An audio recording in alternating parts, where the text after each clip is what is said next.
Bom dia. Vou começar. Om Namo Bhagavate Vasudevaya. Om Namo Bhagavate Vasudevaya. Om Namo Bhagavate Vasudevaya. Canto 1, capítulo 11. A entrada do Senhor Krishna em Devarata. Verso 28. Após entrar na casa do seu pai, ele foi abraçado pelas mães presentes. E o Senhor lhes ofereceu reverências, colocando sua cabeça a seus pés. As mães eram encabeçadas por Devaki, sua mãe verdadeira. Verso 29. Após abraçar seu filho, as mães o sentaram em seus colos. Devido à afeição pura, o leite derramou de seus seios. Elas estavam dominadas pelo deleite e as lágrimas dos seus olhos molhavam o Senhor. Verso 28. Após entrar na casa de seu pai, ele foi abraçado pelas mães presentes. E o Senhor lhes ofereceu reverências, colocando sua cabeça a seus pés. As mães eram encabeçadas por Devaki, sua mãe verdadeira. Verso 29. Após abraçar seu filho, as mães o sentaram em seus colos. Devido à afeição pura, o leite derramou de seus seios. Elas estavam dominadas pelo deleite e as lágrimas de seus olhos molhavam o Senhor.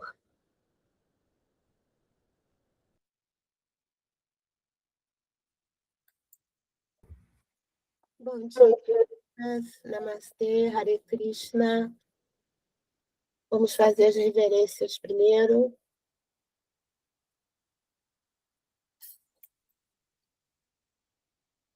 Om Namo Bhagavate Vasudevaya. Om Namo Bhagavate Vasudevaya.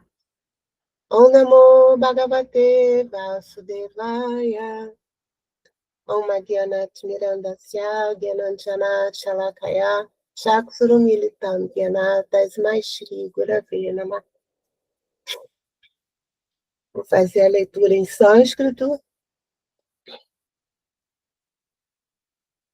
Verso 28.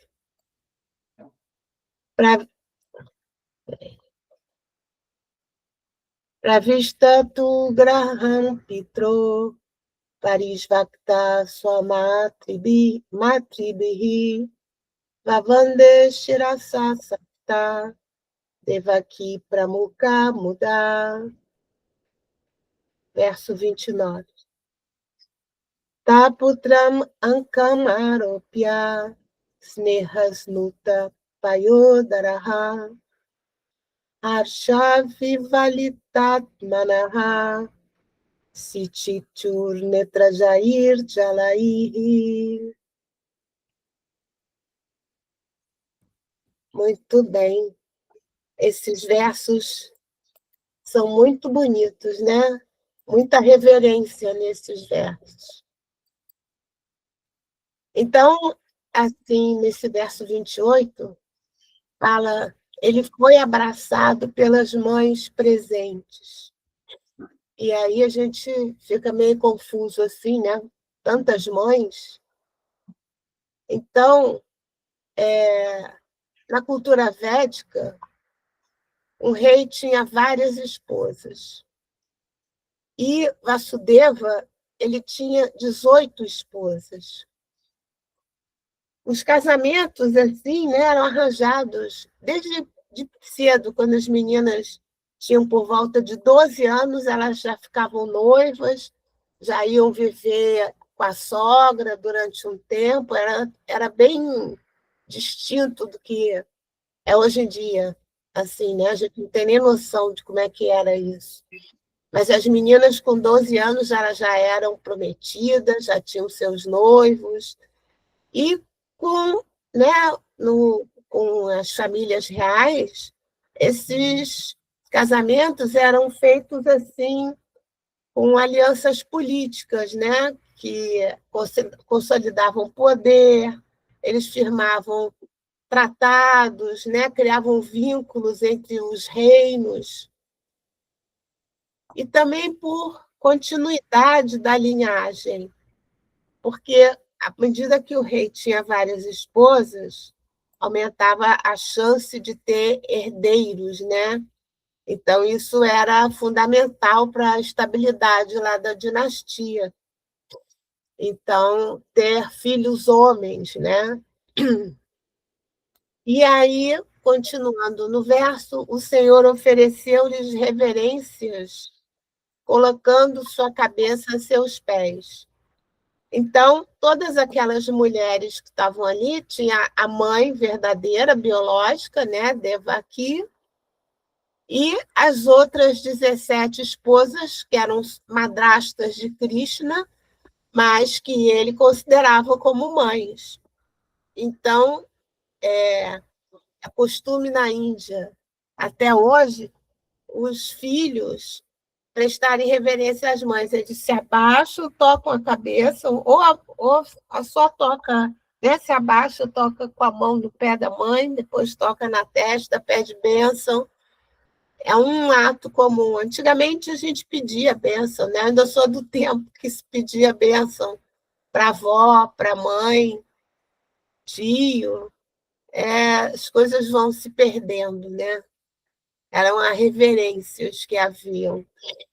Então, o Krishna, né, ofereceu, ele chegou no aposento lá, a primeira coisa que ele fez foi oferecer as reverências à mãe e às madrastas e pedir a bênção, né? Mas também tem um fato muito interessante, eu vou falar aqui para vocês, que, de acordo com as escrituras védicas, são consideradas 7 mães. A mãe biológica, né, que é a fonte da vida, né, que dá o nascimento da pessoa, é a primeira mãe. Depois, a esposa do mestre espiritual, porque o mestre espiritual é visto como o pai da sabedoria. Então, a esposa é a mãe da sabedoria. Então, se presta reverências também para a mãe, para a esposa do mestre espiritual. A esposa do Brahmana também, né, são os guardiões do conhecimento védico, os Brahmanas. Então, a esposa do Brahmana também é honrada por estar sustentando a tradição védica, né? Tradição espiritual. Então, também se presta reverência para a esposa do Brahmana, assim como para a mãe biológica, né? A pessoa chega, põe a mão no pé, reverencia, pede bênção. Para a quarta mãe, a esposa do rei, porque o rei é visto como o protetor do povo, como se fosse um pai coletivo. E a esposa é reverenciada como a mãe da nação. Então, também é reverenciada como uma mãe.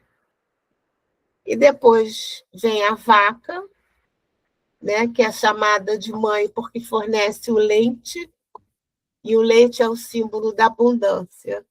E a vaca, por isso que a vaca é considerada sagrada na Índia, porque ela é a fonte da nutrição e a fonte da prosperidade.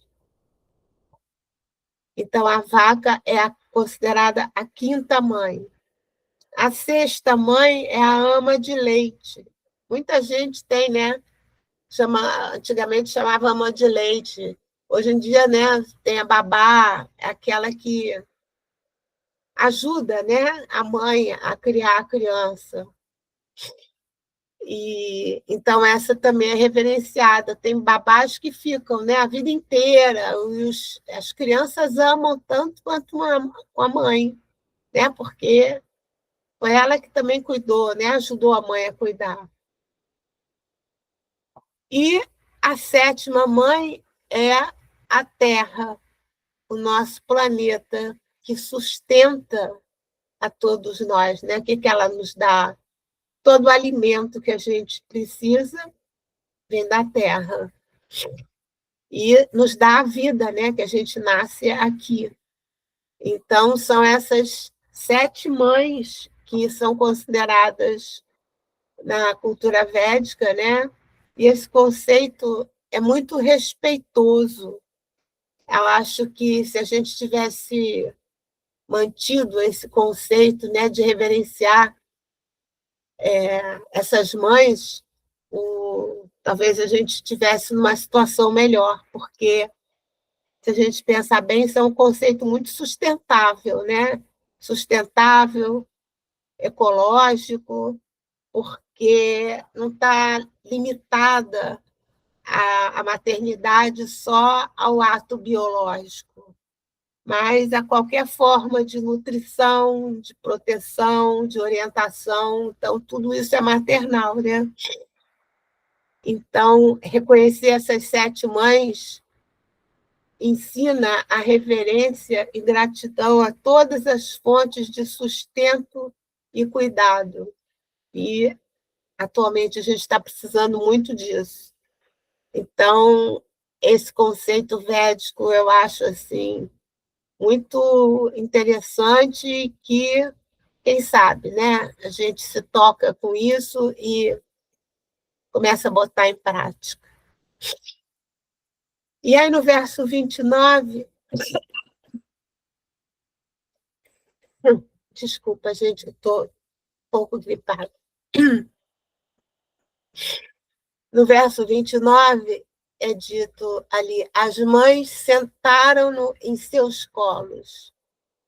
Devido à afeição pura, o leite derramou de seus seios.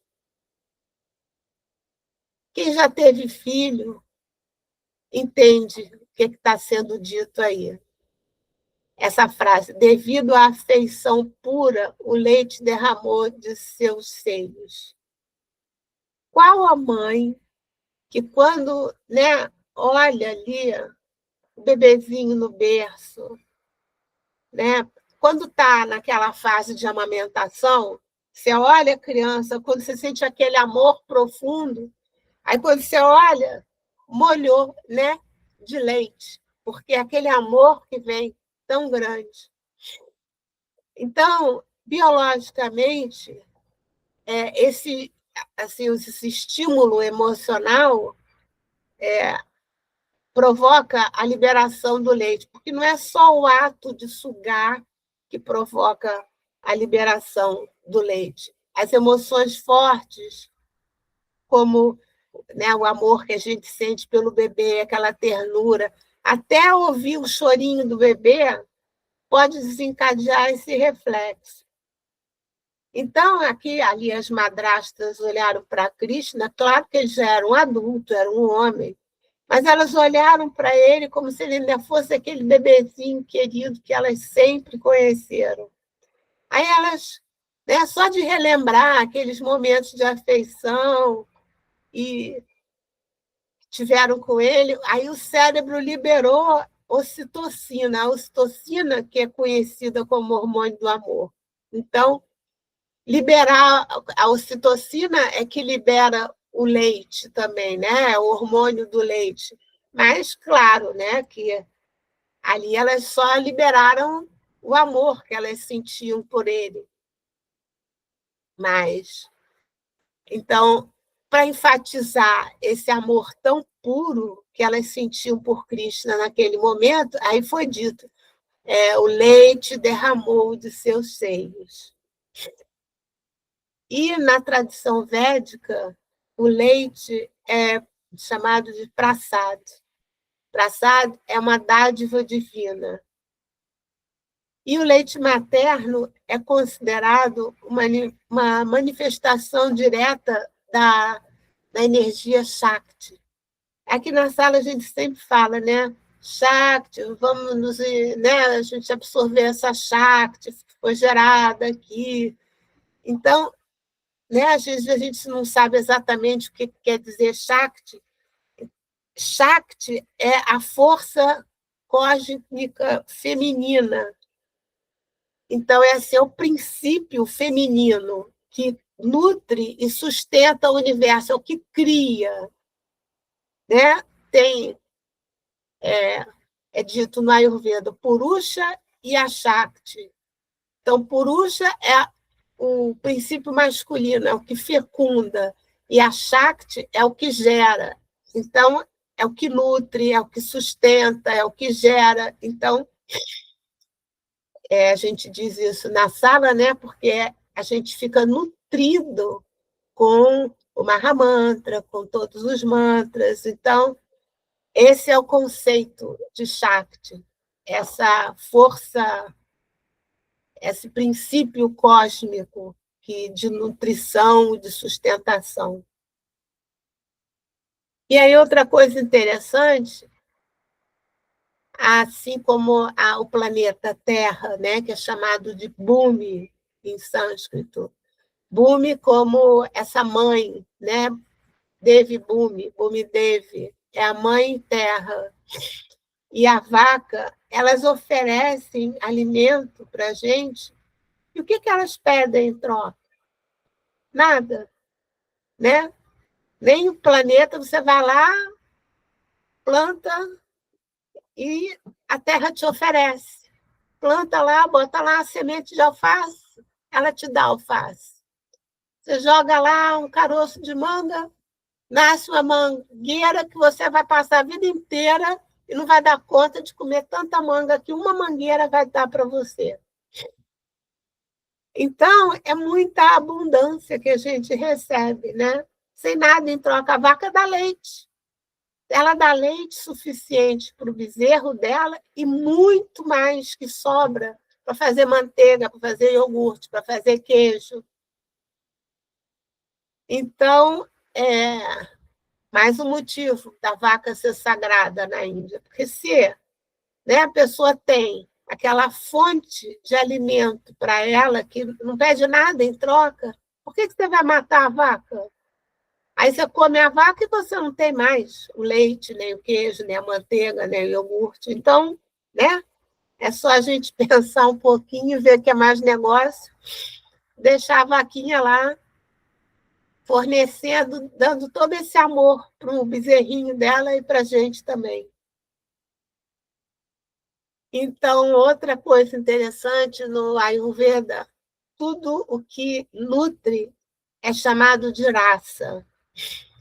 Então, rasa é como assim, traduzido como sabor. Então, o leite materno é o primeiro rasa que o ser humano recebe. Então, o leite é visto como o alimento mais puro, o alimento mais essencial. É o leite materno. Então, aí nesses versos, né, a gente olhando de novo, quando elas derramaram o leite, só de olhar para Krishna, então foi esse sentimento tão sagrado que essas mães ofereceram a Krishna como boas-vindas ao seu retorno em Dwaraka.